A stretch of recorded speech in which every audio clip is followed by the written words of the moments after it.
Hello and welcome to Critical Rollback, Exandria Unlimited Calamity, Episode 1, Welcome to Late Stage Capitalism. Right, that. Hi, I'm Jana.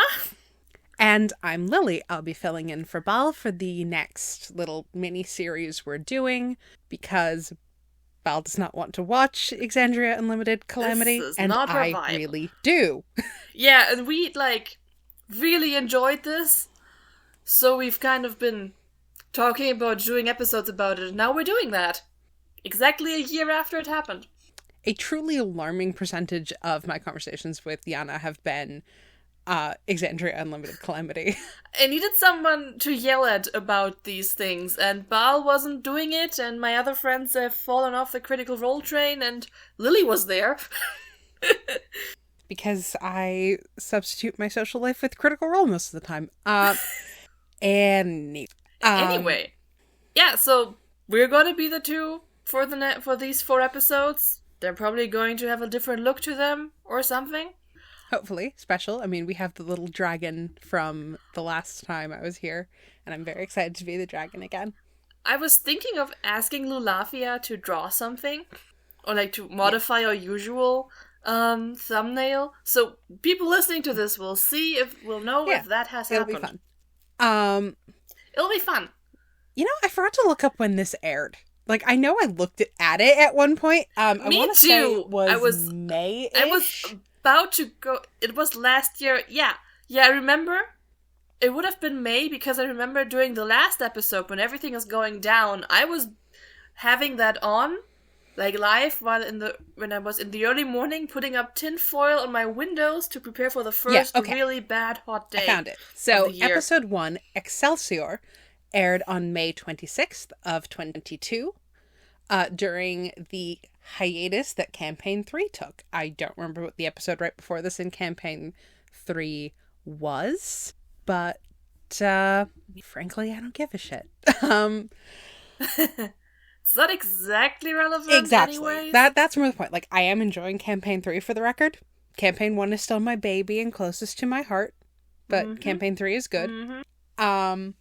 Yeah, I tried getting back into it. I kind of got out of it just after the episodes with Erica in them. Erica's so good, and I want them back so badly. I want to Vegeta the shit out of their character. I want Erica back. I want Robbie back. Yes. I want Robbie back so badly. Dorian, stay this time. Yes. But no, this table is GM'd by Brennan Lee Mulligan, who you would know from Dropout if you watched that. I do recommend it. Dropout is actually really cool about password sharing, but also they're, a small independent group. Yeah, no, they've literally, when Netflix did its thing, someone went, "Hey, what's Dropout's policy?" And they went, "Just do it. It's fine." Literally, I could track this down on Twitter, but I'm not gonna. It's too much work. So I can say that I had access to Dropout briefly, but the person I got access from, I think, doesn't have it anymore. Yeah. So when I tried to look something up, I couldn't. But I did manage to watch a couple of Magical Misfits episodes. Yeah, which is another, I believe, GM'd by has Brennan. Yeah, has it has Erica. Rhea, it has Lou, it has Brennan, and it has Erica. Exactly. So this crew is actually. Do you want to just go through the cast rundown really quick before we get into content? No, actually, content warnings first. You kind of just started with talking about Brennan, so yeah, he's here. Yeah, Brennan is here. He's very cool. We're going to talk about that more later. In terms of content notes for this series, I thought you wanted to go over the cast. Fuck shit. Okay. Cast. Okay, we have yes. Luis Carrazzo, who, if you watch LA by Night, you know him from there. I believe he's on Pickle Circus? Opening up Twitter, because I don't know these things off the top of my head. You once told me he runs horror games, so that sounds like it makes sense. He does horror games. Oh, he's on Dice Throne, apparently, whatever the hell that is. Okay. Yeah, where he's currently doing something vampire-y. He does a lot of that fun stuff, but I know him mostly from the New York by Night, but LA by Night, where he played Nines Rodriguez and was absolutely fantastic. Uh-huh. I'm going to be completely normal about this. Is that the series in which Erica and Marisha made out? Yes. Yeah. The Hello Baby Doll series? That's the one. The series that is things. at a basic level just very horny. Like, just because vampires are inherently very horny. Which, speaking of Marisha, yes, they are. Speaking of Marisha, Marisha is here too. Marisha is here. Fun story. Her character was originally going to be Laura Bailey's. Fun story. I will be yelling about her character and a pet theory I have and everyone else should also have at some point. Later. Probably not today. Who is... I'm trying to remember what the table setup is. It's Lou on her other side. Lou. Yep, that's Lou. Who Brennan brought with him to be his emotional support D20 player, but also is a fucking amazing role player and comedian, and is currently, I believe, writing for Jimmy Fallon? I don't know. He's on some talk show thing doing writing, or he was, because this is happening right now, this recording during the writer's strike, and so that man doesn't... I would hope he's striking. Yeah, that man does not cross picket lines. Wouldn't have expected him to. Yes. Wouldn't have expected Brennan to hang out with a guy who would. Correct. There is a bit that was filmed before the writer's strike, though, where he knights Chris Pine with a sword from A Crown of Candy, which is one of those images that's just now in my brain forever. And I'm not mad about it. Chris Pine is apparently very cool. And has been supporting the writer's strike. Support the writer's strike, guys! Mm-hmm. Support the writer's strike, support basically any kind of strike. Aren't the, screen actors also going on strike soon? Or don't had, a thing about it? I know that the directors kind of caved, if I remember correct. I need to look all this up again. I don't want to put this down as something I'm sure about when I did not prepare this. I prepared Critical Role. I'm sorry, I'm derailing this. No, it's okay. Bottom table. That was the bottom table. Oh, no, that wasn't. That's the top table. Okay, whichever. Bottom table goes Sam, who we know. Sam. Abria. Who is returning to his roots as a bard. Yes. Abria, who we know. From who we know. EXU, and if you're watching C3, you know her as Jana. She is being the only wizard with rights. This is a hill I will die on. Yes. And we have... Well, Pesha maybe also deserves a little bit of rights. Maybe. We can debate that when we get there. Maybe, yeah. Travis, who is playing a rogue, and it's the funniest fucking thing I've ever seen in my life. He's a bird rogue. He has no magic. He doesn't do magic. We will get to that. That's getting much more into our summary, but the character bit, yeah. Yeah. Okay. But they're a really excellent table. They're all super on it, and you should watch this if you haven't. Yeah, if you haven't, if you can stomach it, you should watch it. It's engaging. It is fun. It is intense. Yeah. Very obviously, and during this conversation, there's going to be a lot of spoilers for Critical Role everything. Everything. Literally everything. We're watching a prequel, but the prequel has informed kind of everything we've seen in every campaign ever.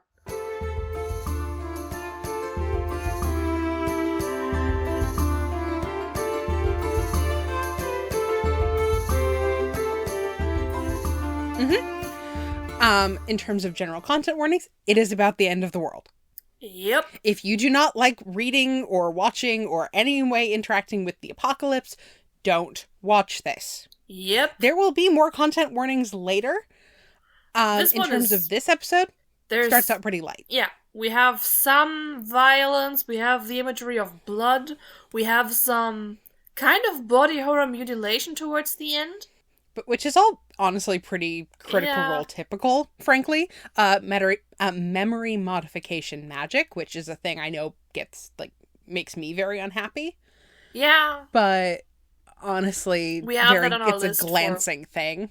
We have it on a list for things we tag for because it is a very uncomfortable subject. Like loss of agency and stuff. It's icky. It's icky gross, but those are your content warnings, which we're not doing as an insert in a recording thing because I don't want to. If we talk about anything egregious, maybe we can drop it in later if it's really necessary, yeah. But just there's a general level of doom coming, happening, approaching, and a general level of creepiness that foreshadows this doom. And that's the vibe. And along with that goes the usual amounts of violence and blood for the other episodes. This one is very light on those. And that's kind of it. So this is Future Lily. We have an additional thing for Wheel and an additional trigger warning for mention of ecofascism as a concept and some discussion of that as it appears in media. That's everything.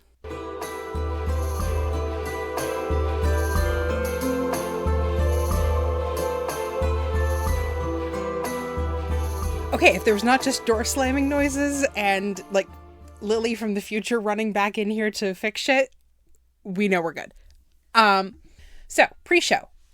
We have a very, very fast opening from Brennan that jump scares me and also Marisha, who, by the way, looks absolutely fabulous. You should watch this because her outfit is... She is dressing the part. And in addition to taking over Laura's character, she is taking over her job pitching merch. I don't remember what the merch is. I frankly don't A bucket hat. care. I remember. Yeah, it was a bucket hat, and then there were a couple other things. And it was very, very funny, and Brendan has no idea what's happening because Dropout does not do merch pitches at the top of their shows. We cut back to Brendan, who tells us this is not going to be a fun one. You are going to laugh yourself sick, but okay.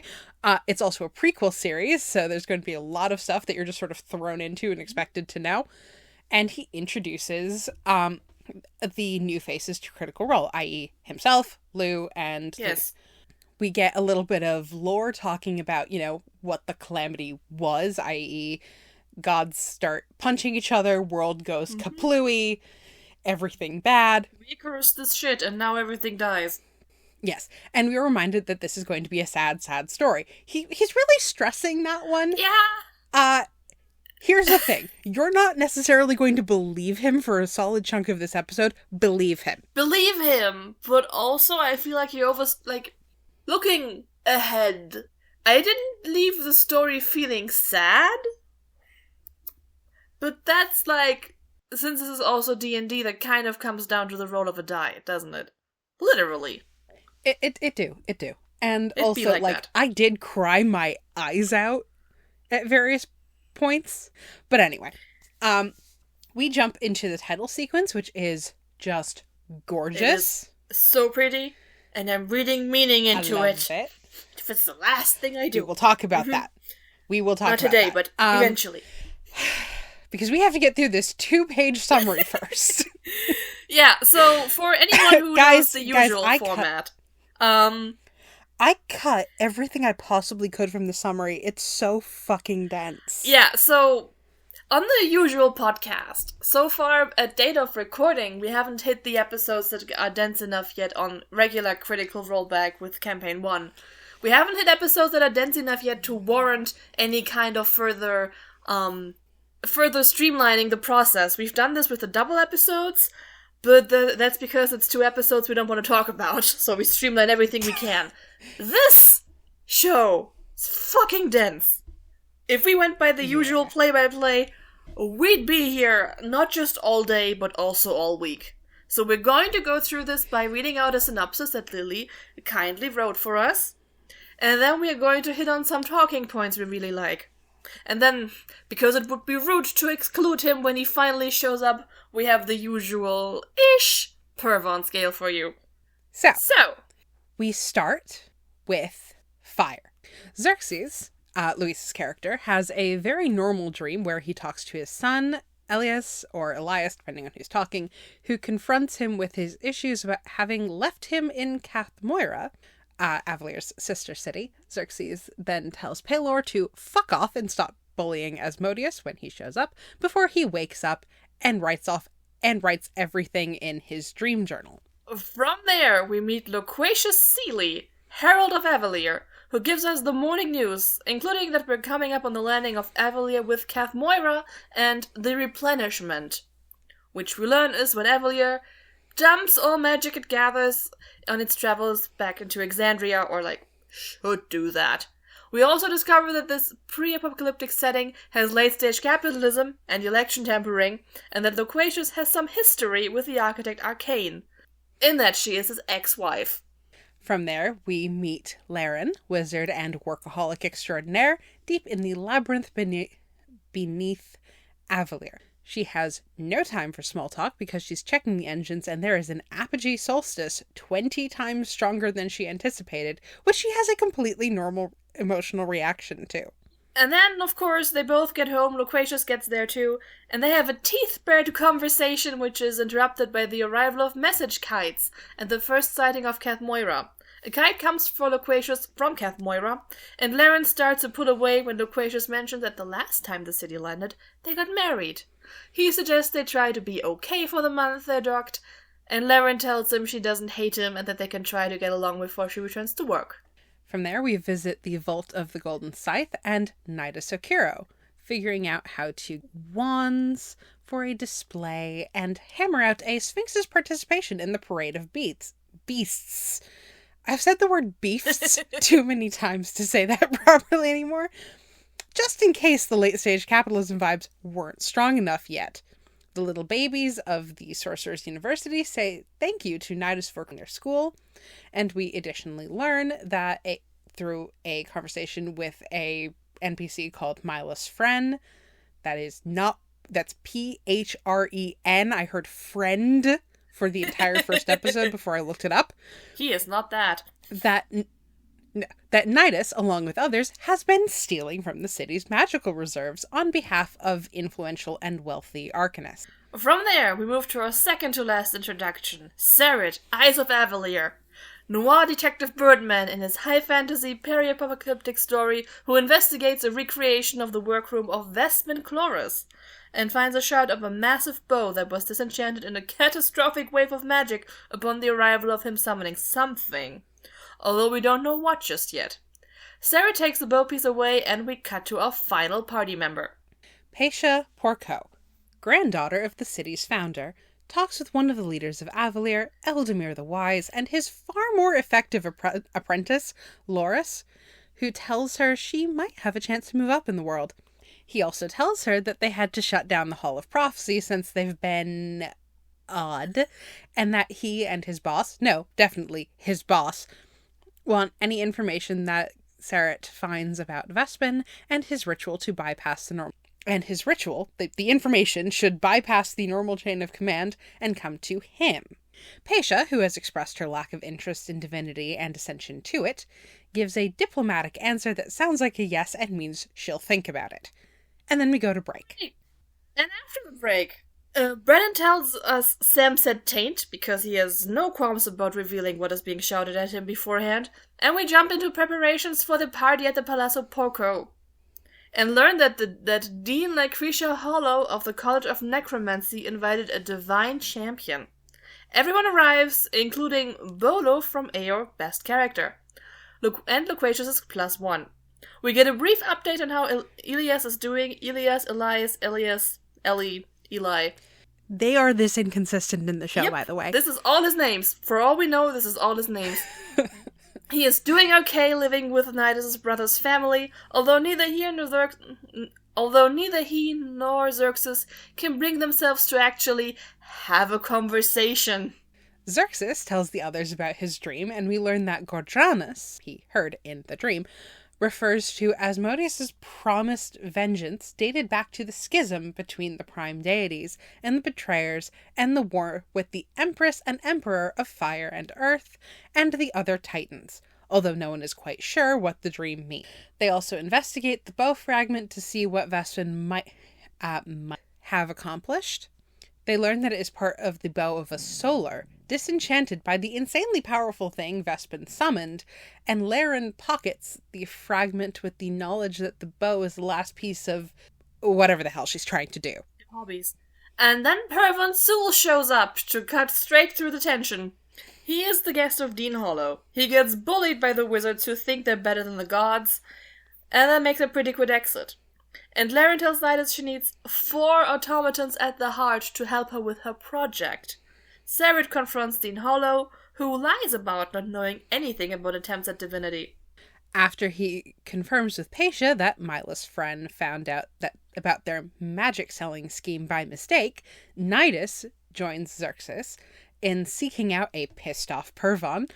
Yes, I wrote that specifically for the alliteration.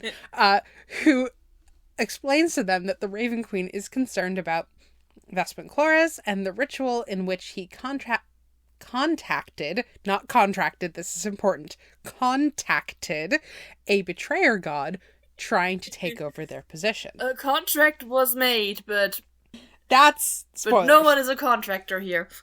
Apatia, meanwhile, tries to find the leak and finds instead a Hodmedot thinking about Gordranas when it shouldn't be able to think at all.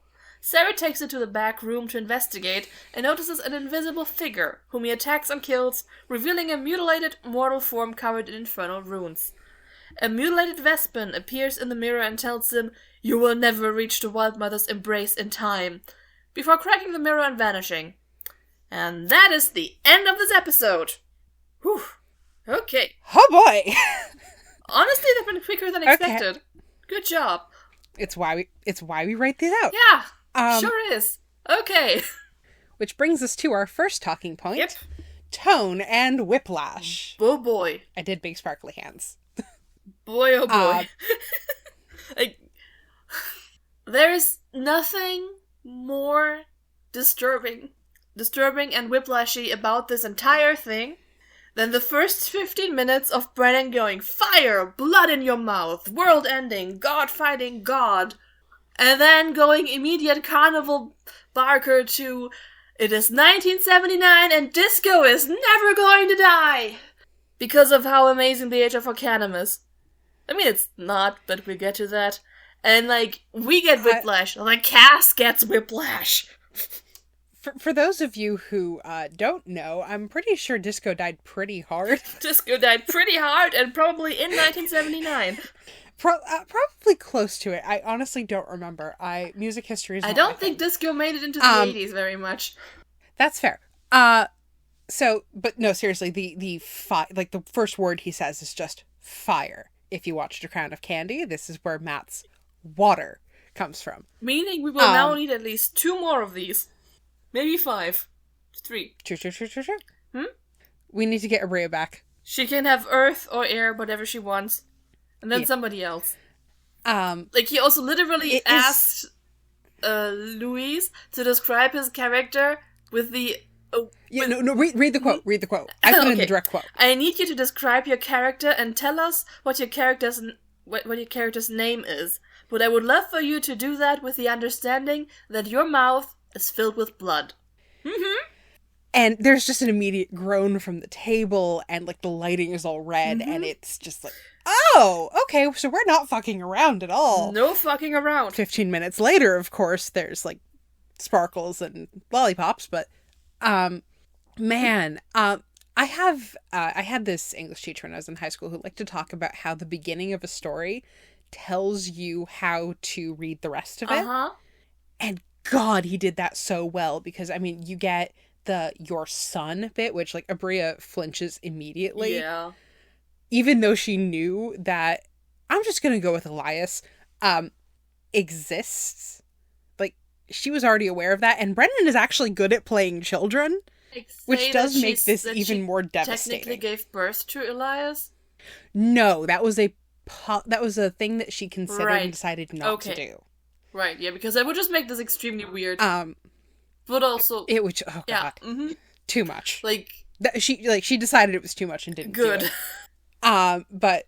Yeah, no, there's just a focus on love and family and hubris and acting without full information that sets up the rest of the story so well. And also asking the gods excited to maybe chill. That would also be... Well, I don't think there was anything chill about what Xerxes was doing. No, but it is so fitting that the first thing we really see him do is go up to the gods and tell them to get along. Well, he doesn't tell them to get along. He tells Pelor to fuck off. He goes to the yelling place and he goes, "Stop," and then Pelor vanishes. What did he ever do to you? And, there's answers to that I think he chooses to ignore, but, yeah. The gods are fighting, and he's the one to sort this out. Which tells you a lot about Xerxes as a character. Yeah. This is Louis's character, if we didn't cover that already. We did, but Gotta be. Lou is Nidus. Travis is Sarat, Marisha is Paisha, Laren is Abria. Other way around. Sam is Abria is Laren. This is... I mean, both ways. Yeah, Laren is also Abria, if we're honest. A little bit. I mean, like, this is not to say that she has, like, massive character bleed problems. No. Although, no, it's just that, like, Laren is so present. I love, by the way, how much Abria loves playing ambitious characters. If you like Laren, go watch New York by Night. It's very good. Okay. Is this New York or LA? NYBN. Okay. That's the second one. Technically, you don't have to watch LA to watch New York. It's on YouTube. It's very, very good. And Fuego, my best girl. I was making little heart hands. You can't see them through the microphone. But back to this, and specifically to the tone we're setting at the beginning. Yeah. Because we go from this extremely intense opening nightmare to just the most fucking around we're ever going to get, the most benign stuff going on. Really, we go to a newscast. We go to ex-partners squabbling, like. Nidus just being Nidus, who is like an ex-pirate captain, like surrounded by gold and stuff, which we're going to get into more in a little bit, but it's just nuts. And I mean, if you are familiar with Campaign 2, and you know about the Aormatons and the ruins of Aor, you're not expecting the Calamity to look Greco-Roman, but at the same time, you are kind of expecting maybe not this. If anyone here watches or reads Wheel of Time, it is very much that feeling where you look out the window and there are flying cars. I mean, sort of. Like... Spoilers for Wheel of Time, I guess. Oh, shit. Oops-a-daisy. And that's why we usually do content spoiler warnings as an insert after the fact. I will update that later. Shit. I will say that, like, at the same time, it's like... Oh. I was a little put out by the fact that their buses are just very slow, elephant-esque automatons walking with seats on them. That's like... That doesn't sound efficient, but I mean... But Jana, if their public transportation is efficient, they can't sell as much private transportation. That's true, and then the Porters Guild loses a smidgen of the influence they have, which we're going to get into. Which is going to bring us to our next thing. I do want to get through the last two things on Tone and Whiplash just before we jump into our next talking point. I mean, there's a couple more things we can mention we are very into that very quickly. I will say, Brennan has less word salad going on than Matt, which being a published writer. He did Strong Female Protagonist, if you don't know. It's very fun. Brennan is an actor, but he does do a lot of writing. He also does do a lot of writing for things that have to be... Yeah, I will say this might be attributed to the fact that what Brennan does can be a lot more planned out, like especially this one is as close to scripted in biggest air quotes as we're going to get with this genre or this medium. Both. Well, I'm also referring to the difference between, like, I know you don't watch Candela, but, like, there actually any general monster description, like, Matt knows he's going to use a certain monster. He could write out a description of that monster. He could prep a description of that. Instead, you get Toothy Maul and elements of this. I see. Brennan will describe it without circling it as much. He refers to a horned head and the torrent of blood and a hand with fingers like pillows. And, like, he clearly planned the description he gave of Palor, which is very, very good. Like, the eyeless, pitiless sun. And, I mean, look, I think Matt is an amazing DM. I just really appreciate this about Brennan's style. Okay. I appreciate that he's playing to his strengths with the writing. Okay. That's fair. Also, the roleplay is amazing. It is. Like, everyone is just on immediately. And there are moments in this when it's just like... I have never seen anyone exude as strong of a divorced man energy as Sam does after the loquacious introduction bit. God. He's not even divorced as far as we know. Gods beware. No. But I have a screenshot of this, and it's just, wow. As Travis puts it, I'm not safe on this side of the table. He is not, though Bria occasionally needs him for emotional support. Yeah. No, it's very fun how much Abria and Travis are vibing during all of this. Again, if you watch C3, you see that with Chetney and Jana. Bria is a serial divorcer, from what I hear. Yeah, yes, that is the thing. Like, Erica comes in and kisses your characters, Bria comes in and divorces. Well, Erica comes in and tries to so hard, but just keeps barking up the wrong trees. She's largely successful. Yeah. Not in campaign 3, though. Was a mistake. Flirting with Orem was a mistake. That was never gonna work. Flirting with Laudnam was also a mistake. It's not barking up the wrong tree necessarily, but the tree is occupied. The tree is occupied by a very territorial and hissy little bird. Those episodes were so much fun. And like there's also like the way everyone just vibes with each other. Yeah. Say your thing, because I'm just sort of going They really vibe with each other, and they also like we see a couple of constellations during this of the characters with each other, which we're going to cover a couple sections later. But I will also like a similar physical comedy dynamic, I think, is what later in the episode there is a scene of Nidus and Portia dancing and just being like doing the thing where you dance to exchange vital information but also be the most extra bitches in the room. And they just sell that. And everyone's really going for the cinematic feel. Yeah. And there is, and we're going to talk about this especially when we get to the Purvan Scale, but there is no moment really where the world cracks. Yeah, there's not even a dull moment. There's not a lull in anything. Everyone is just on, and it's intense the entire time, which is why these episodes are so dense. Yes. Which I believe brings us to our next point. The existential horror of flying a city through late-stage capitalism. Which is why we're putting this directly after Tone, because it is also a thing. Yes. Like, the whole disco's never gonna die thing, like... That's the hubris on the one hand, setting, but also... Like, we know what happens to music, and we know what happened with changes in music culture and so on and so forth. So, like, and this is Calamity. This isn't Exandria fun times. We know that nowadays going out in a disco outfit would probably be social suicide. Yeah, basically. But no, we get these really gorgeous drops of both world building and also, like, oh boy. Oh boy.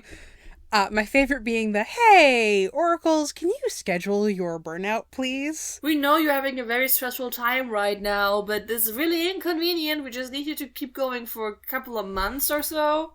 Well, she was saying, like, 2 or 3 days. Yeah, just see this through and burn out later. I mean, it also to me had kind of the vibe of don't be burned out or don't be close to the public while we are in the sister city. It's like, couldn't you have, like, known this was going to happen? Like, which is such a... This is Paisha talking, by the way. Yeah, of course. Paisha and Loris. We also get, when Nidus is doing his thing with the Golden Scythe, which is, like, money lending and, like, contracting adventurers and just moving stuff around, import-export, smuggling, let's be honest, we get a note that there are literal wheelbarrows full of diamonds and, like, wealth everywhere. And then someone comes up to Nidus. This is a setting where a diamond is the difference between, well, death and someone staying dying dead. Or not. Yeah. And then we get someone coming up to Nidus and saying, yeah, so we can't pay those people who are doing this thing for us. Like, can we, like, defer that payment a little bit? And Nidus is working, like, to... I think Alessandra? Figure out how that's gonna go. Yes. His assistant, Alessandro, something like that.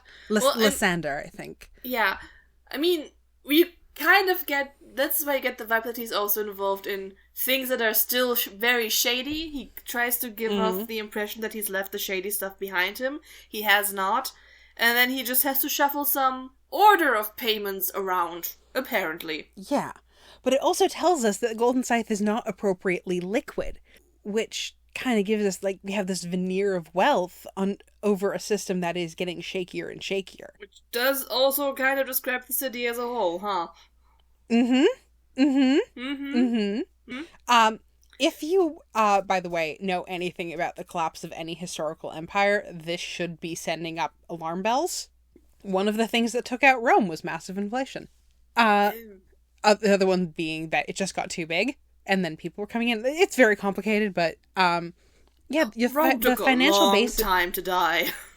It did. It was a slow and messy and painful death. For half of it. The other half kept on going. We just decided to ignore that. True. But it survived by chopping itself in half, which honestly should tell you that even if, like, the gods did not do their thing, the whole Age of Arcanum was doomed. Yeah. There are also just some things that come with living in a city that is on a mountain that flies. Like, this is... During the last stretches of Loquacious' bit, we find out that the children who are too young to remember the last time they touched ground, have never experienced weather before. Yeah, there are Hobnodods selling umbrellas, and people are like, what? And the wizard mom is like, oh, don't worry, honey, it's just something we have to deal with from, like, 1 month out of every 7 years. And the whole table loses it, but it's just like, there's a certain amount of existential horror involved in that to me. Yeah, there is, but also, like, just technical question. So, if you're flying high enough to be above clouds, wouldn't that be cold as fuck? Not if you have, magic bubbles and stuff keeping your city all... Does this mean they never breathe actual fresh air because it all has to be filtered through this? I also imagine it would be a lot easier to just put a bubble over the city that keeps the rain out if they don't want it, collect the rainwater and do stuff with it, and fly under the weather. Yeah, because, like... But that means they still don't really see it, because, like, the bubble's all the way up there. And so they still don't really have weather. They can still feel better than weather, but also this would answer some questions that I have about resources. Because, they're on a mountain. Nothing grows there. We learn later that they don't even, like... Somebody has muddy boots? What? When Purvan walks in with his boots 6 inches deep in the mud and looks positively medieval. This is a city of mages. They all have prestidigitation. Paisha has a necklace with broomstone in it, and she's talking about conspicuous consumption. Marisha talks about it in one of the talkbacks, which I was just like, when I heard that description the first time, I audibly gagged just at the sheer disgusting display of wealth. Nidus picks, like, the rarest magical tree to uproot and bring in as a present. Like, and in a city where, like, one tree grows. They've got to have trees for, like, landscaping. Hopefully, but technically, all of them would have required to ship in earth of soil for those to grow. Because they want it, so they're gonna do it. Yeah, they're gonna do that, but I'm pretty sure they don't have the space or the soil to produce their own food or water. And yes, I know there's a spell that does that. I've thought about this, but the spell, first of all, is used by the kind of magical casters they look down on, and second of all, the food sucks. Yep. Well, and they do look a at lot these of trading, people so and their ostentatious displays of wealth and tell me they eat shitty food. They do not. Yeah, so they're trading magic for all the stuff that they to live on a more basic level.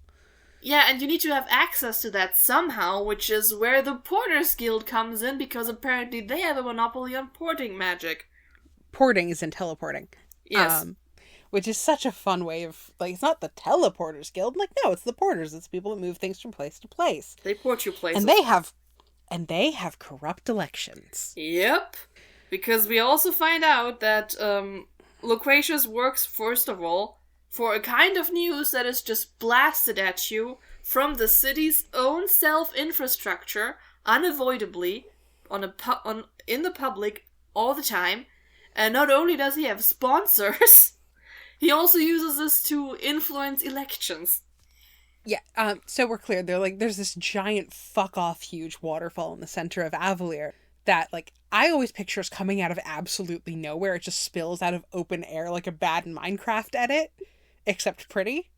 Like, someone put a perpetual, like, create water spell up there and it's just going. Yeah. And so then that becomes his screen. Yep, and he has screens like that all over the city. That's literally an issue. Well, not like the waterfall, but... Not like the waterfall, but he has screens for everywhere. His news everywhere. Like, except for the place where Larry is Square. currently in charge of doing some maintenance work, which is why he goes to talk to her. Originally. Yeah. It gets derailed. It does.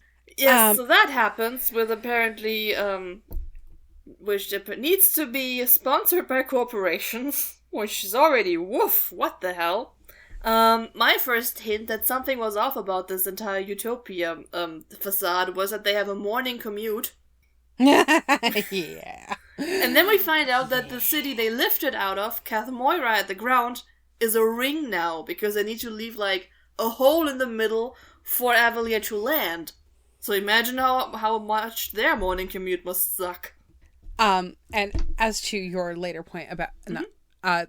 the bit like, well, how did they get people in there? It's like, no, we put the wizards in the middle, and they put everyone else on, and like everyone else just sort of had to leave. So there was a whole migration happening within the city, which is just such. But you can't sustain even a flying city only with wizards. Kind of. I mean, to be fair, clearly not everyone is a wizard, considering we have Sarah and Xerxes. But like, we also have. I don't normies. think they kidnapped anyone.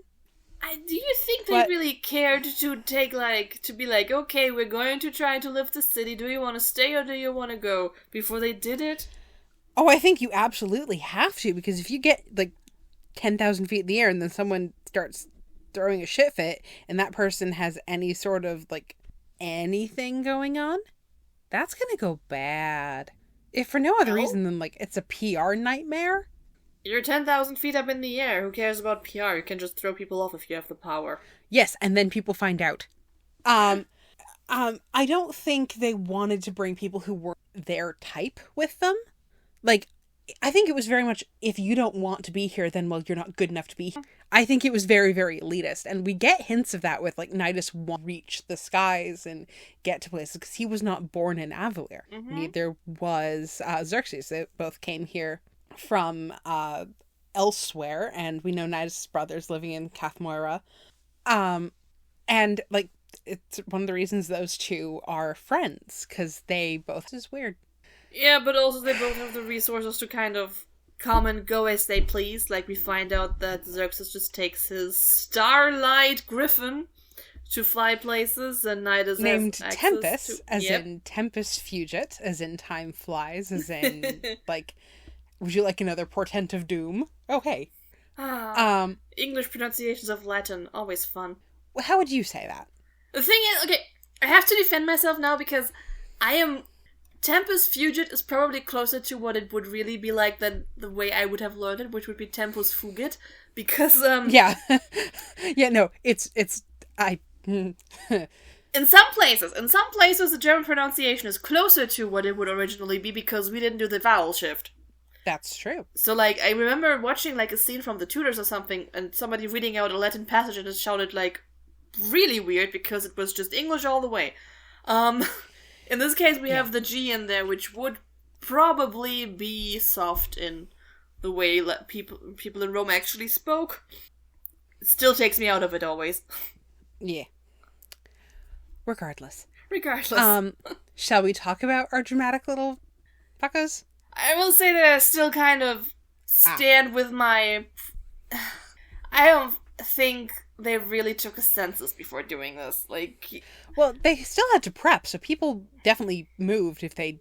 Well, they moved if they had the resources. And to be fair, I think there were probably people in the outer part of the city that were looking to, like, purchase. Maybe. So, I think where it landed isn't that, like, oh, we're all 100% totally okay with this, but, like, I don't think they fully kidnapped. I would require I think they just kind of didn't care. I think this is more like gentrification than putting up a wall. Fair enough. I see. Like, it's not a good thing. I get very different vibes, but fair enough. Yeah, let's talk about, this section is called Movers, Shakers, and the Most Dramatic Bitches of the Age. Yeah. So there are power structures in Avalier where there's the Ring of Gold, which is not actually the leaders. There's not actually, but they kind of are. Well, yeah, because there's the Septarian, which is like, septuagenarian old biddies who are getting to... I don't think Septarian refers to age. It refers to the fact that there are 7 of them. No, this is a joke. Good. I was making a joke. Okay. Yes, there are 7 of them. They have 14 apprentices. Presumably will eventually replace them, but like, what?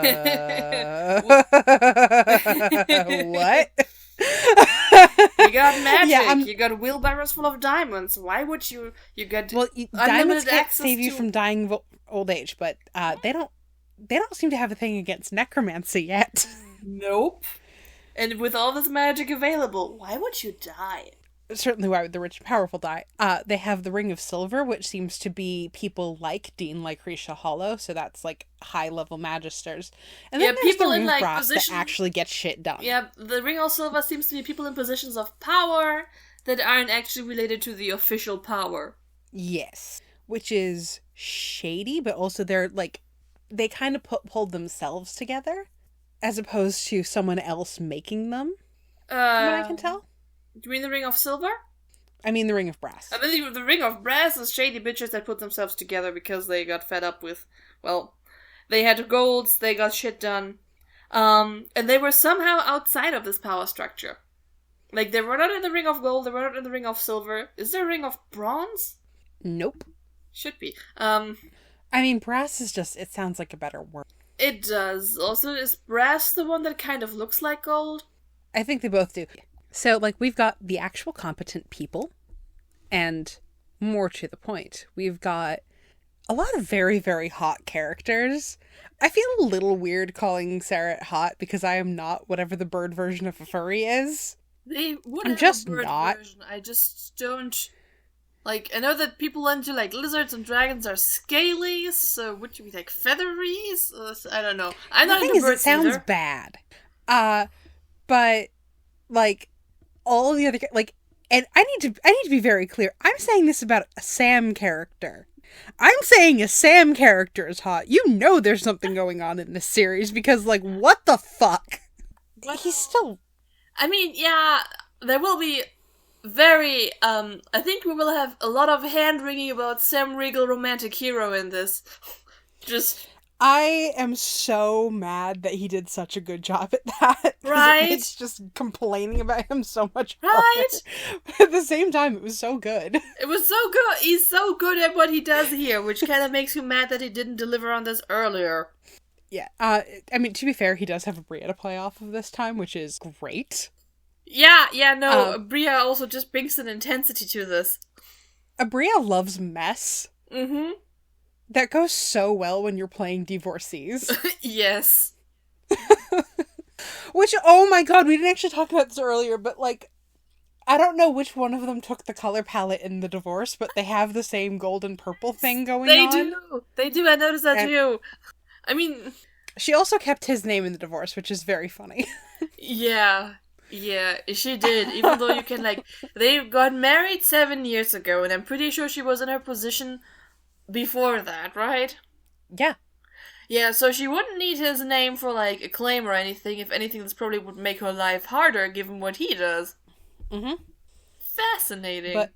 But yeah, she is Cormar Seeley, and they both wear purple and gold, and they flirt. And, oh my god, I don't know where we put this, but because there's a bit where he gives her inspiration. Yes! And, like, Abria yes-ands into this with, like, and by the way, you smell my perfume, which smells like the flowers at our wedding. And it's like, fuck! Oh my god, I'm gonna die. I distinctly the most dramatic bitches. Like, when, like, Brennan gives these monologues for everyone towards the end, right? In the last episode. I distinctly remember one of the times I went to you yelling was about a gift set to that. About we'll talk about it when we get there. I'm stealing your line. We'll get there when we get there, but god, I think I know which one you mean. Yeah. Sam Riegel, romantic hero, fucks us up.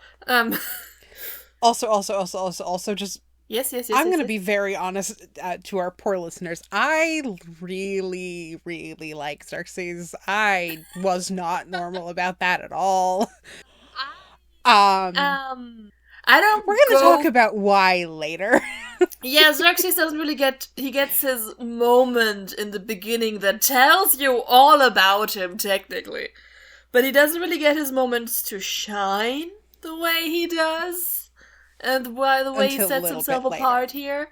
Until, like, next episode and the episodes after.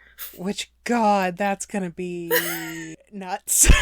I love Nidus's vibe. Like, I didn't know what to make of Lou because I hadn't watched D20. Mm-hmm. I am not generally a comedy person.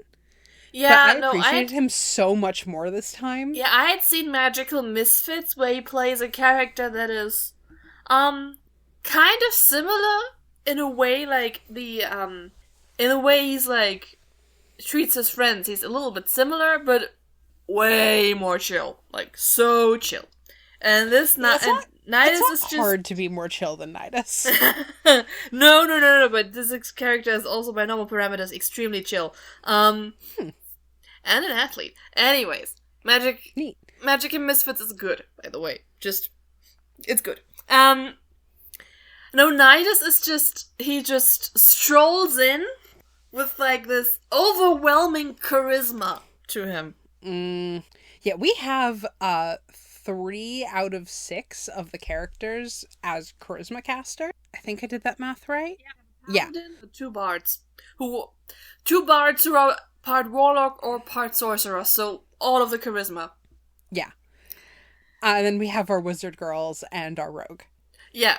Not a single wisdom caster to be found anywhere here, and you can fucking tell. This is not a coincidence. It is not. Why would you play high wisdom at the end of the world? That's so silly. What we do have is a oh no, I just Magnus Archives this in a terrible way, like Mother of Puppets thing with Paisha and her constant string pulling, and like this great shot that Marisha narrates where she's standing at the center of this whirling party she's throwing, going like, okay, so who do I need? Which is like, yeah, like Paisha is like more the sort of character I go for. Oh yeah, that's your type all over. And I love her dearly. And I think if Laura had been playing her, I would have lost my damn mind. Like, don't get me wrong, really I love tell Marisha. The Laura I love vibes, Marisha so much. Yeah.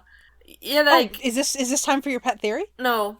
Mm-mm. Okay. We're keeping that until a different time. This isn't like... This episode has crumbs for it, but I'm gonna go in on it when they are almost telling you. Okay. Oh, I think I know what you're talking about. Okay, so that's later. Mm-hmm. That's very later. But I do think Paisha is not in charge because she's too good. So you think she was like... because this was my key question, because you'd expect in a society like this that literally was built by her grandfather, that has a giant-ass statue of her grandfather overlooking everything, you would expect her to at least have been literally grandfathered into, like, the Ring of Gold. I think... she very easily could have been, but like wizards are very proud of their ability to get there on their own. I think her grandfather was like, well, if I make her my apprentice, everyone's going to be talking about nepotism and no one's ever going to believe that she actually got anywhere. So I'm just going to set her up to get wherever the hell she wants to be. And she is the keeper of scrolls and she pulls all the strings and she doesn't have to be in Septarian. She doesn't have to have people sniping at her. She just gets to run things. Makes sense, yes, that, like, of course, her grandfather would have had some influence on where she actually is. And, to be fair, like, Laura's all but dangles the possibility of joining the Ring of Gold in front of her here. Yeah. I mean, we know he's not serious about that, and there won't be any time for it anyways. Yeah. But it's also kind of believable. And he does seem to think that's a way to motivate her. Yeah, and he calls her a shark. He's buttering her up, but yes, he does. Oh, yes. But here's the thing. He's not wrong. Like, it's also part of her introduction. It's stuff we had to know about her. No. Yeah, she likes power. The Septarian doesn't seem to have an enormous amount of power. The Ring of Gold seems to. Yeah, the Septarian seems to be kind of shielded from actually mattering. Mm-hmm. And like, I'm trying to remember what the Septarian actually gets up to. We don't know, because I think Eldamir is the only person of that we ever see. He appears here as like a tottering old man who tells stories, and he appears in the last episode with the wrong priorities. Yes. Which goes some very fun places, and we'll get there when we get there. Oh yeah. Yeah, but the Septarian doesn't like attend her parties partially because I think their whole thing is that like a lot of their power comes from the appearance of having power, and Eldamir was not awe-inspiring. Oh. I don't think Eldamir can like keep up. I think that remove is very, very intentional, where you don't put yourself in public because then you are a person as opposed to this ideal. As long as they're like, oh, I was there when Emir the Bold raised the city, they go, oh yes, you were there when Emir has the statue. You were the one Emir. Definitely. What did you do? Did you bring him drinks? What? Well, it's like, oh, it's kind of like transitive property as long as they don't do anything to break it. I know. Yeah, that makes actually a lot of sense that they probably don't go to any parties. They're not like sliding her in particular. They are just don't show themselves to the public to keep up the, so nobody looks at the man behind the curtain. If they need to go to any party, it's hers. Yeah, because this is all about Avalir's legacy. Like, we find out she literally doesn't own her family home because it's kind of, I mean, it makes sense in a way that it is kind of a monument. Museum piece. I mean, she has a place to live, but like there's a huge emphasis on performance through this whole episode. Which should also tell you something about empires crumbling, by the way. Panem Kirkos. Circenses. Circenses. Panem et circenses. Thank you. I think. Now here's the thing. I've never studied Latin. I studied some linguistics and I studied French. So I am doing this off the top of my head. I took Latin and French and Spanish in school. And English. That's also not my first language. You speak more languages than I do. I speak 2 languages. I can look at a couple of others and be like, oh, I know those words. Close enough. Anyway. Which, for the record, where do we talk about the linguistics thing? Is that in the next section? Probably, yeah. Are we ready to go to the next thing? We can, like, mention people like Bolo here. Yes! Holy shit! How did I forget the best girl? You put her the bit here. where she's at the Hadmadad, like, can you destroy? I'm so sorry to every Slav anywhere. I'm so sorry for what just came out of my mouth, but I need to be clear, Brendan's accent was not accurate either. At this point, like... The joke was Russian escort, but the joke was also, like, Russian escort who's definitely here to kill us all. I was about to say, the joke was Soviet spy, right? Like, this came also... It was a bit of both. This came hot off the heels of Loris telling us that Aor is planning to use nukes on a smaller city. Yes, which, like... What the shit? We're gonna get there. That reminds me. Get there. I have something I wanted to mention about Seret. Yes? The voice Travis uses for him. Oh my god! Private Dick. Oh my god. You remember, right? Travis, what the fuck? You remember, there was this ad, I think in Campaign 1, when Sam brought a radio play. Oh, you're right. That had, I forgot his name, but his title was Private Dick, where Travis and Laura were in like some sort of noir movie detective thing with a bunch of sound effects, and this is one of the ones where Sam makes his friends dance for his and ours. Travis did the exact same voice. Yeah, Sarah is fully a noir detective. He is just from a completely different genre, except for that he's a fantasy bird person. I don't remember which one of them says you're in a different movie than the rest of us, but Ibria. One of them said, thank you. Yeah, Ibria's but no, it's so funny. And like everyone is just yes-anding the world building, and everyone is just dropping things in. They fully do not explain shit that they don't have to. It is keep up. Do you know what an Architect Arcane is? You will in a few minutes if you're paying attention. Oh, it's Love literally it. yes-anded into this entire thing. Oh my god, yeah, no, Sam had to, like, work to find her name, so he made it so that Loquacious couldn't remember her name immediately. Uh-huh. And then we get, hello, I'm Bolo from Aelor. Which, I'm sorry, I keep doing this god-awful fucking accent. Listen, there's a reason I don't podfic Forrester stuff, because I cannot do Jester's accent for shit. Well, neither can Matt, so that's fine. No, but I'd feel bad about it.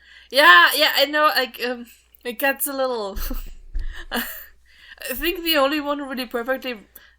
I've seen two good and one passable performance of Jester's accent up by Laura. One is Ginny D, one is Travis with a Jester Dolan talks, and one is Liam, sort of. He's passable. Travis is better. Liam's not bad. He gets the vibe of it better than a lot of people do.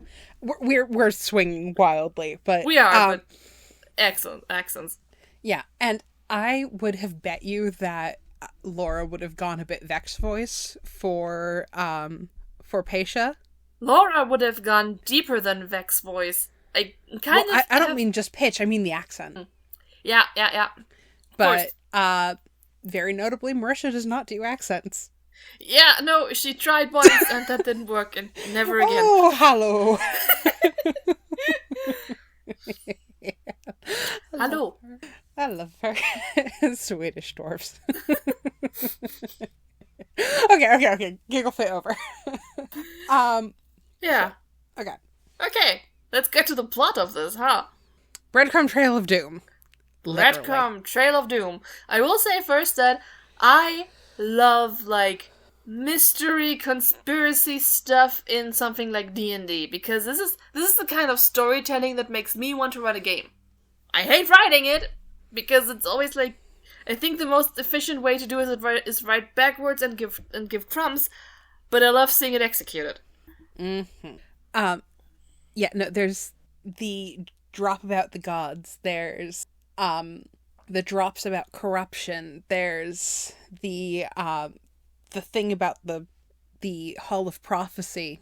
Yeah, just in the background, we have oracles, apparently, but they all decided to take a day off.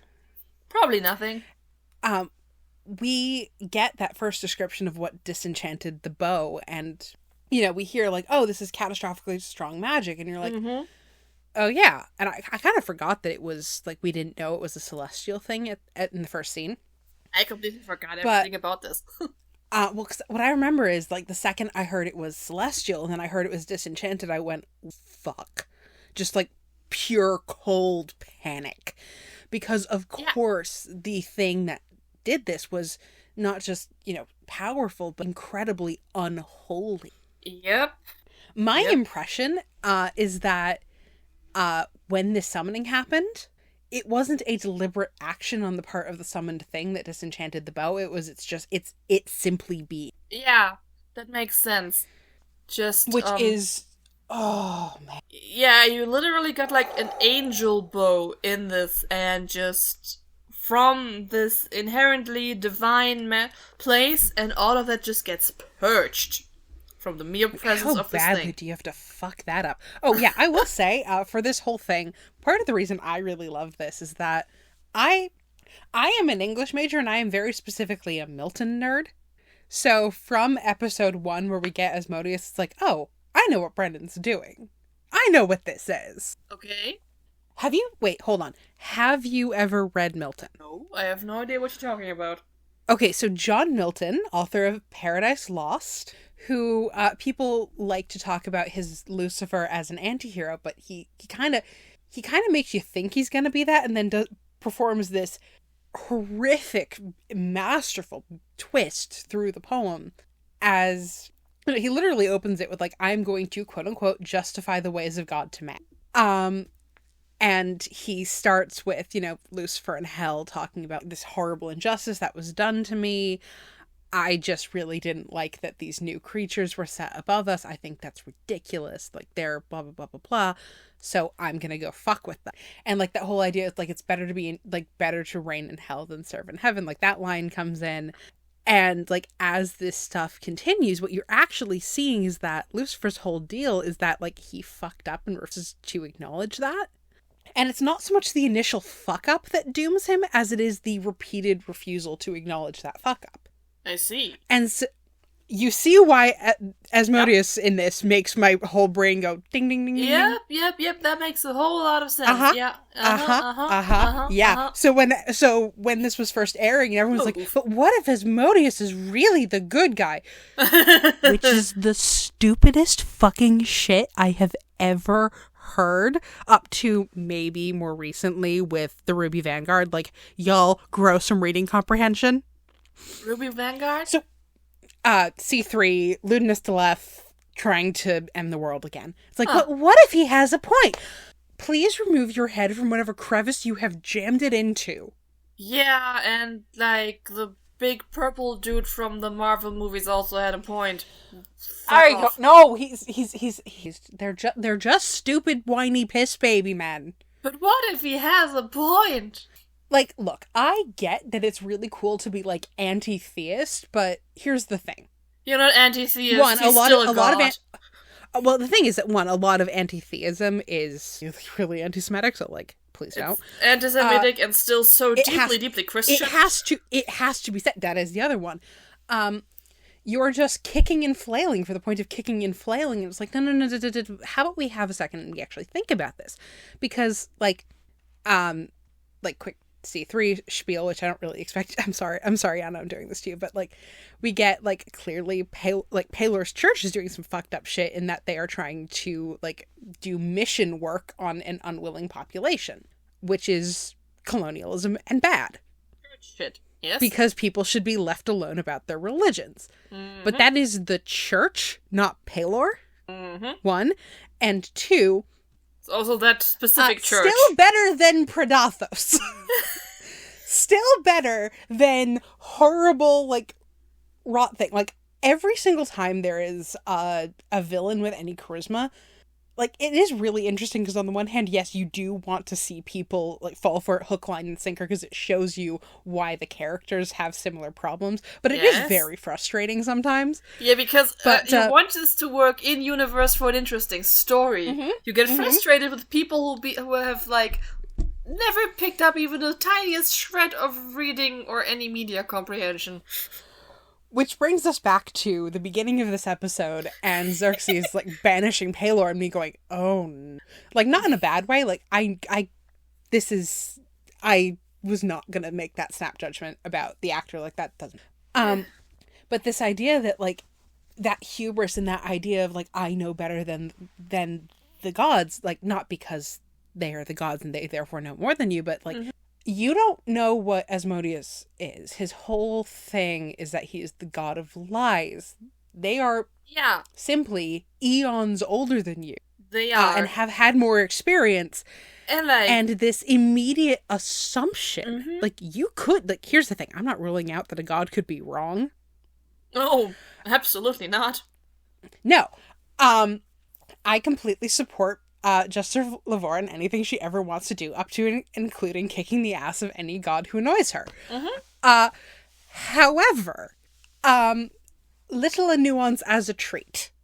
Okay. Breadcrumb. Can I? Yeah. God, there's something I want to say about this. Right. I mean, you kind of, honestly, I don't know this. I don't think this was intended, but the way Xerxes goes about this, he is very much kind of like the audience, in that he has picked a Blorbo, and he will redeem that Blorbo.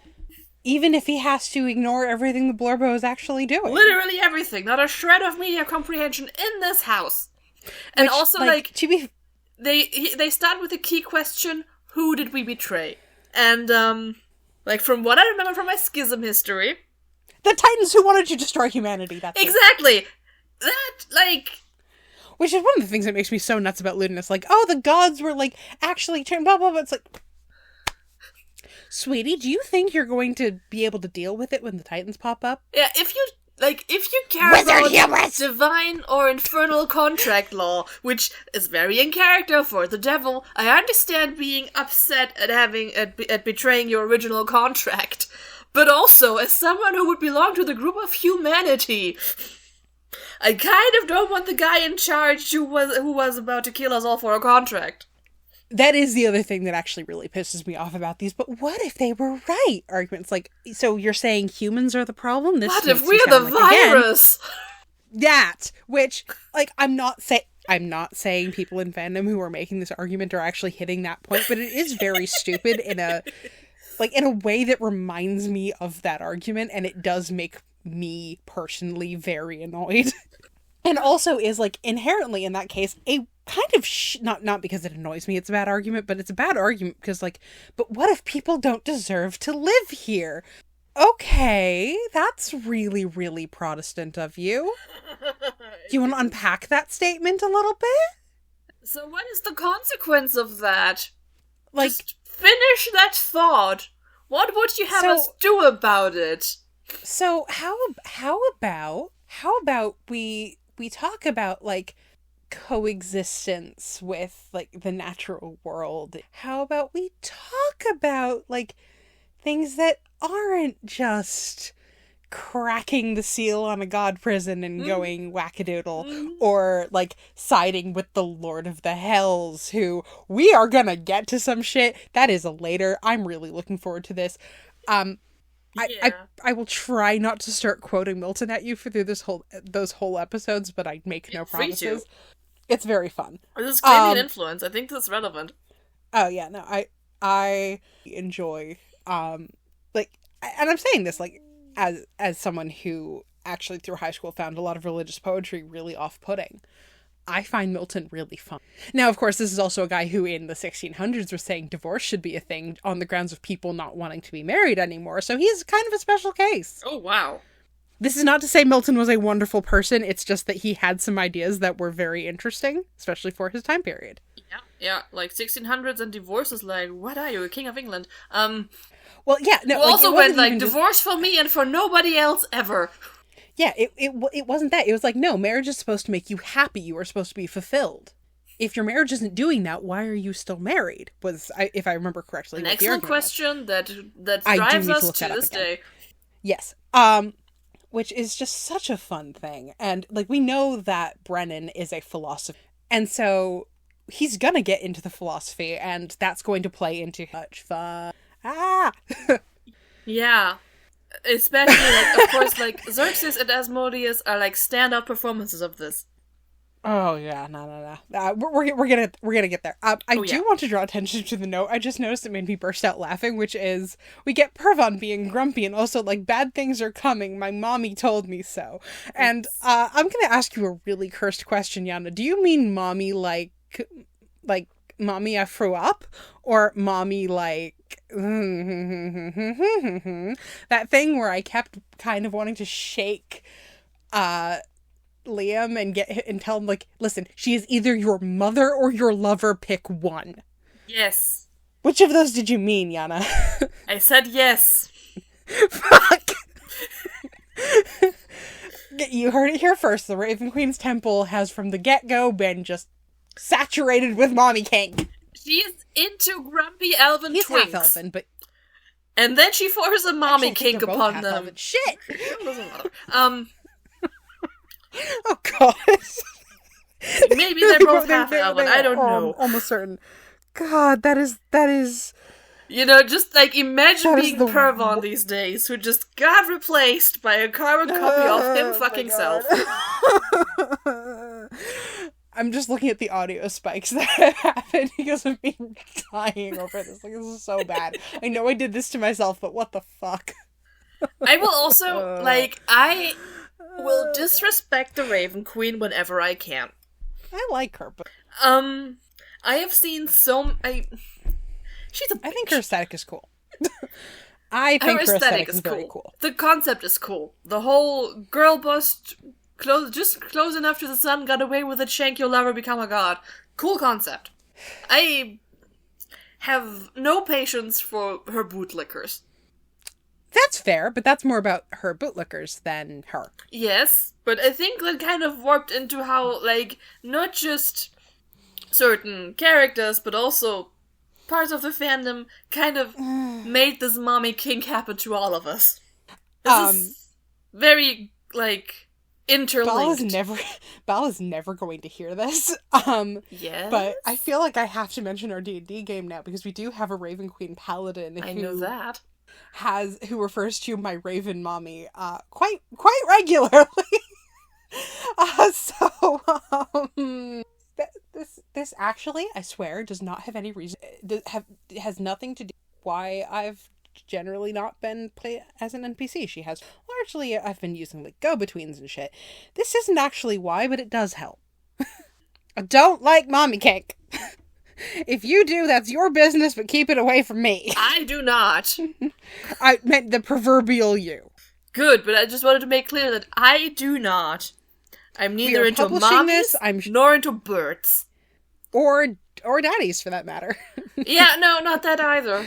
Daddies also don't do anything for me. Sarah, I have healthy relationships to my parents. But yeah, no, the point of this is that, sorry, Sarah, you are the least attractive member of the Ring of Brass. You are a bird. A bird dad. He's a bird dad. A dad bird. Yeah. We're gonna unfortunately have to talk about daddy kink later in this series as well. That is later. For now, we're gonna end on the fake Hodmedod, which I do think was just an invisible person in a Hodmedod suit. Yeah, I found that out. Like, I fully on didn't get that, but both times I watched this. It's not like super clear, but it's in there. And then the mirror thing, which is just, oh man, don't jump scare Travis. He's sensitive about that. Yeah, she was the best person to do that on. That was beautiful. Absolutely do jump scare Travis. Yes. I mean, he subjected himself voluntarily to the haunted house thing. Voluntarily. Well, yeah. Ish. Close enough. They couldn't really force him, could they? No, he is rather large. Yes. And he's still married to Laura, despite the way she just cheerfully abandoned him in there. Go watch that if you haven't, dear listeners. It's okay, amazing. Which I do think that actually brings us to the end of our note. Is there anything else we want to say? We do our thing. Let me. We got Bolo, who's not really part of those notes. I can take a quick glance at what else I have written down on the bottom. Oh, hey, there you are. Yeah, I'm scrolling as well just to see, because I feel like we've actually hit a lot of this. Oh, the very raw line. If you look down and you see the stars, what will you see when you look up? And it's like, fuck! That was very good. That was very good. That's part of our first tonal thing. It's very literal, and also immediately answered. Foreshadowing. Oh yeah, we could mention in the last point that there's been that the whole "you will never reach the wild mother's embrace in time" is also just manipulating them. We'll get to there when we get there. Yeah. No, but this is setup. It is setup. Oh god, yeah. No, Brennan picked his time frame and he went with it. Like he said, you have 1 day. Yeah, this is how you can make level 14 characters with every magic item. You get 1 day. No sleep. Go. You will never recover a single spell slot. What was the "you need not give of yourself in any way" bit about? Because I don't know what that is. Oh, wait, is that related to yeah. pheromone? Okay, I wanted to make a point about the Parade of Beasts and the Sphinx. Yes, let's talk about that. Because I think they have a Parade of Beasts because this is the only time they actually see animals. You know, they were also completely and entirely confused by, what is a wolf? Does it talk? That's just wild. And then they put a talking, thinking creature in the Parade of Beasts. Yeah, and just so microaggressions all over. And he was Poor honor-bound to Pheromone. be there and would like to do something. Well, he kind of did that for himself. Yeah. And he would have liked something less demeaning, and then the quote was about "you won't give anything of yourself." It's his dignity, I do like the "all glory to Avalier" yelling, oh, let's have some free propaganda and also debase this poor person a little bit less. Yeah, that would have been nice. We're gonna call this back later, but the first roll of the campaign, not the first roll, but Travis's first roll was a 31. I think he rolled 2 31s this episode. Don't remember, but definitely that first one was, and that's gonna be important. It is gonna be important. Also, another one about the Nidus scene. Sorcerer's University. It's a bit of a contradiction if you think about it. No, I disagree. Because if you have someone who can explode at any time, you have to teach them not to. Yes, I You need a understand school. that. That's kind of how every single one of my settings work. But still, like, good that they have that. Kind of a letdown. Yeah, but Like, you are... I would have liked to see, like, one child accidentally turn themselves blue during that dragon summoning yes, thing. these That would have children, been very some funny. of these children should have rolled for wild magic. I love your comment that Loquacious is only in this group of friends as Laren's +1 and is too useful that... Tell me who he's friends with in this group. Nidus. Okay. A little, I think he and Paisha are at least civil. I mean, he's civil with everyone, but also Loquacious is useful. But you can't tell, like, Nidus is closer friends with Laren, though, right? Yes. But I do, like, Laren definitely took the friend group in the divorce, but they also Loquacious, and everyone likes Loquacious at least a bit. Yeah. Loquacious is a tiny little bit like Australia in Eurovision. It's brought in as a joke, and everyone has been too polite to ask him to leave. This is probably not the moment to mention this, but I'm gonna do it anyway because it's funny. Most of the time, I don't love creators commenting on things after they're done on social media. However, Abria, Laren has fucked her husband in the shape of every single one of their friends, including herself. Iyengar is valid. Well, so valid. What else would you be doing with a shape-shifting husband? I mean, come on. Honestly. God bless. Which is maybe the other thing that's there for. But, anyway. And lastly, yes. Before I looked up the specifics about what is actually happening here, I will say that the way they talk about ascension to godhood kind of makes it sound like if the only possibility is to go up with the prime deities and dethrone one of them, or go down with the betrayer gods and dethrone one of them, that kind of makes it sound like this is like a closed-off system, and you can't just become the god of a new thing. Which would there might be, like, a finite amount of divine power in the world. Ah. Or at least there was until you get Jester Lavor. Yes. Who is the actual god in this relationship? Yeah, she believed in him so hard he became real, and if you want to think about the Velveteen Rabbit or the Little Prince with Artagan and Jester and just wail, I recommend you, like, pause this episode for about 30 seconds and do that. Okay. Which I believe finally brings... With the whole... I mean, no, there's Vesh. Oh, yeah, well, yeah, but she had a whole town. So... And then a weird blood ritual. So I guess there's two ways to divinity. I mean, technically Vesh and Artagan then took the same way. There's two ways to divinity, like just being a deity of a thing, or having people believe in you. And you can only do the being a deity of a thing through magic ritual. Yeah. That makes sense. Yeah. Honestly, like, all of these people should have just started cults. Would have gotten the same result. Which, by the way, raises another problem about Ludinus's whole plan. Yeah? There's suddenly going to be a huge, what happens if people create new gods? Fun shit? I mean, if they're like Artagan, yes. If they're like Vesh, absolutely not. Okay. Can we get back to this party? I think he'd like to be involved. Oh boy. Oh boy. So I'm feeling good about where we are. Do you think there's anything we're missing?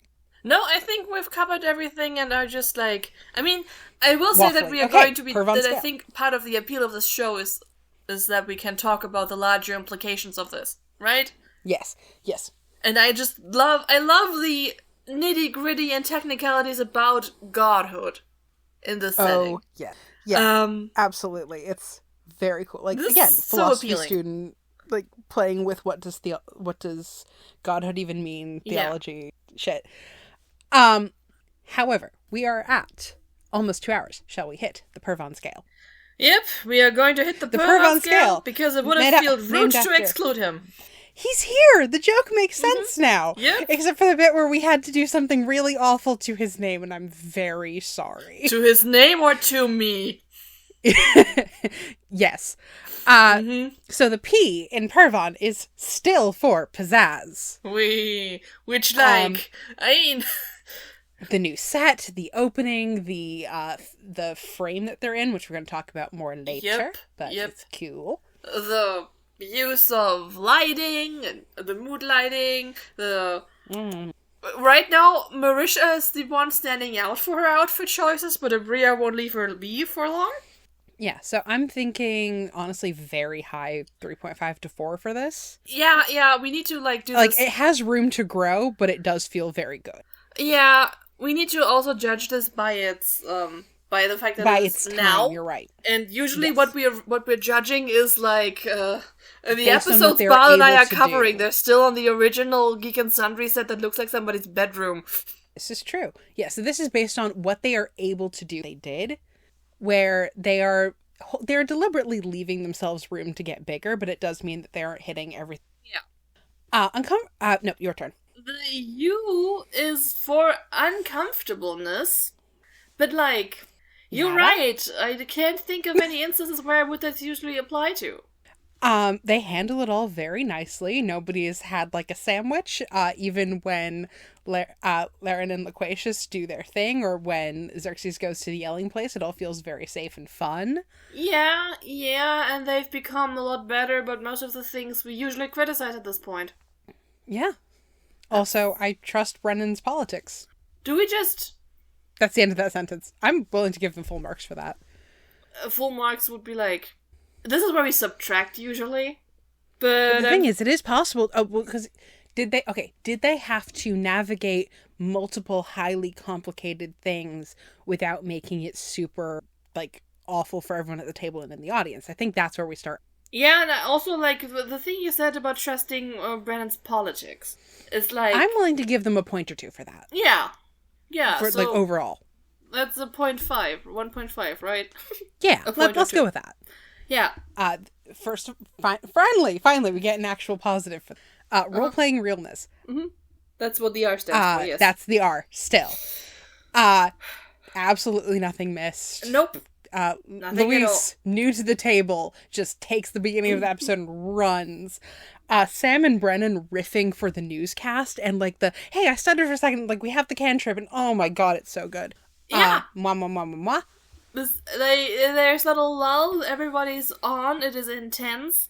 I think the only reason I would give them a 4.5 is because I know it gets more intense. Yeah. I think we can even go for a 4 instead of a 4.5 because, nobody has made me had to pause the episode to take a few laps around the room yet. Alright. I know 4. That's going to happen before I start crying. Alright. So that's a 4 for this. I do want to shout out because we skipped this when we were talking about Cathmora. They'll move or they don't. For the kids, fuck. The character on reveal, a whole, and also just hasting through a party so nobody talks to her. She's so valid. So valid. All right. Hey, Jana. Yeah, I know. We this is on purpose. This is a debasement. I am Faramir right now. The V. And Purvan. Now, because Vex won't be born for a couple of centuries.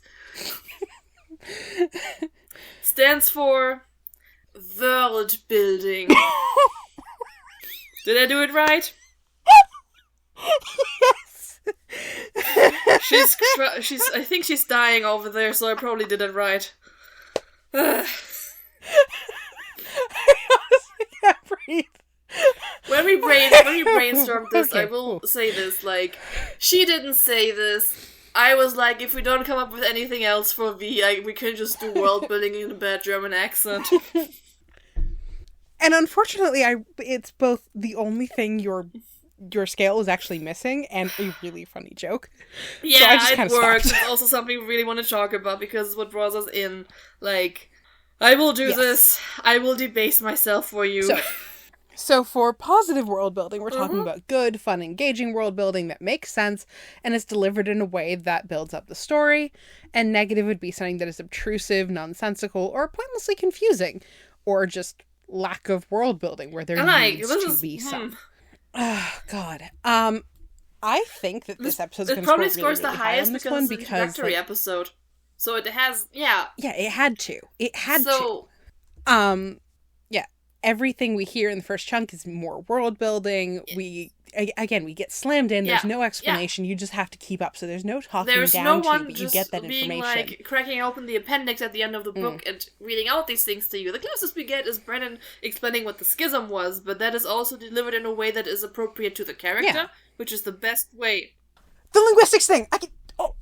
The fucking linguistics thing with Gordranas, where he wasn't like, oh yeah, it means gathering of shadows. Like, no, it's I will gather my shadows to me, and this idea of it being something that dragons are afraid of, and the words having connotation and denotation, and I love that. Yes, so me too. much.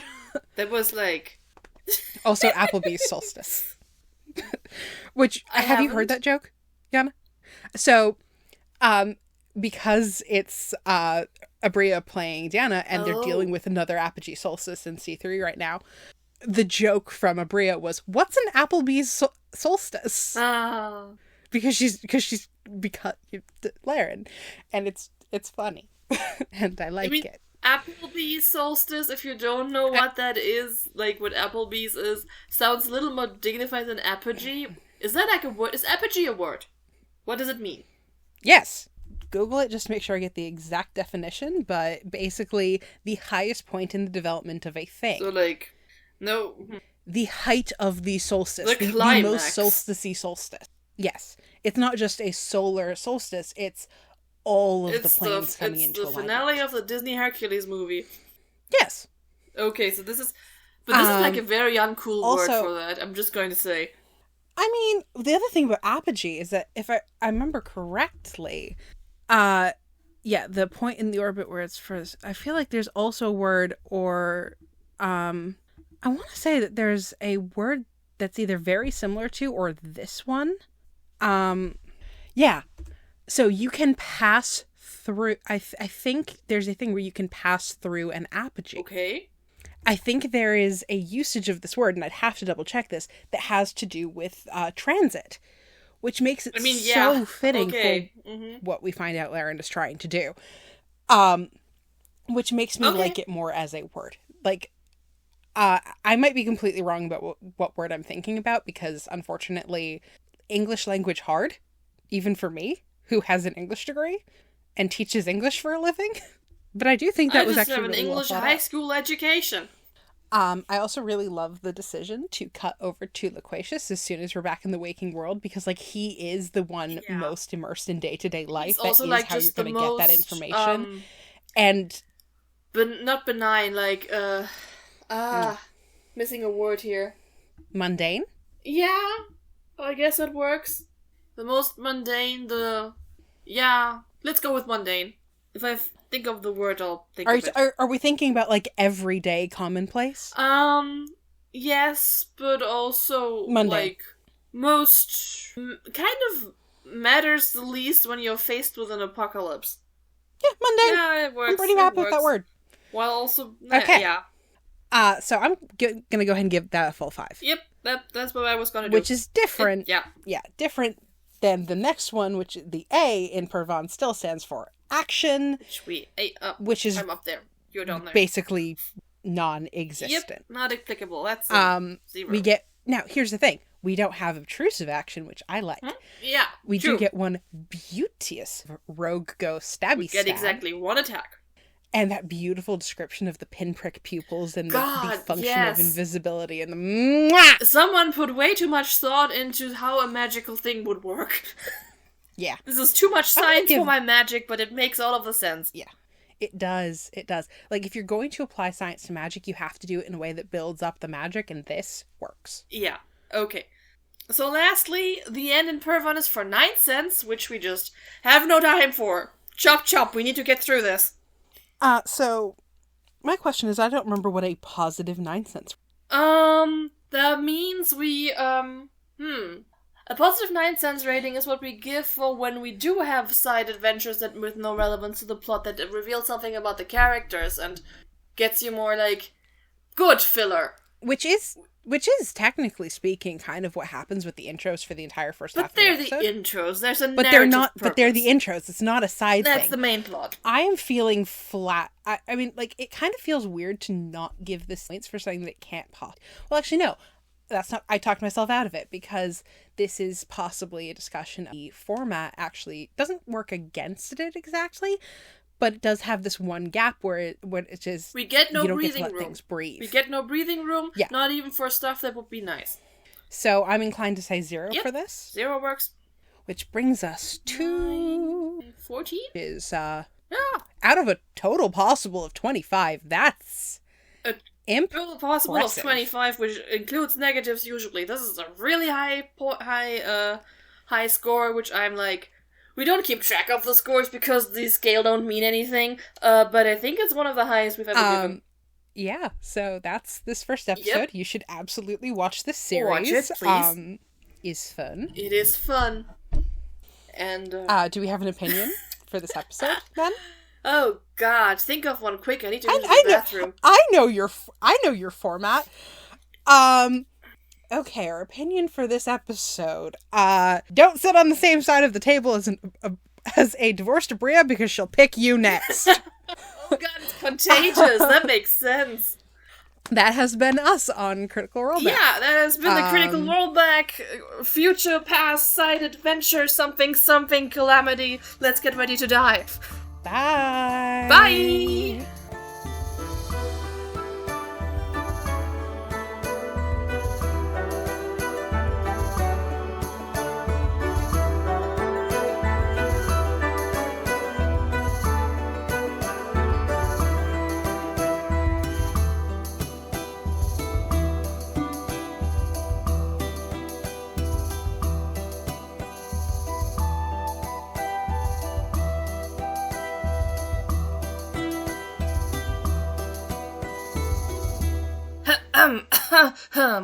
Is this thing on? Hello, yes. Hi!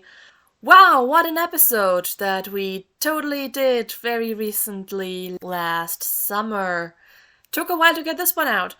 And half a year ago, we totally completely forgot to thank Koren-san for the music, Lulafia for the art. Look at the art, she drew a whole new art thing for this. And you, dear listeners, for sticking with us and our erratic and unpredictable publishing schedules. If you would like to hear, well, if you're hearing this sooner than everyone else, you are already a patron, so thank you very much for that. If you would like to have early access to episodes, listen to outtakes, or read our notes, feel free to also become a patron. You get this for the lowest tiers. You can also technically get something in the mail from us. I haven't roped Lily into this yet, but if you happen to subscribe to that tier while we're publishing these episodes, I mean, I'll probably let you request who you get a postcard from. So we'll see if you want to drop in an exorbitant amount of money on this very regularly scheduled production. Thank you so much for sticking with it. We hope to be more regular soon. Bye!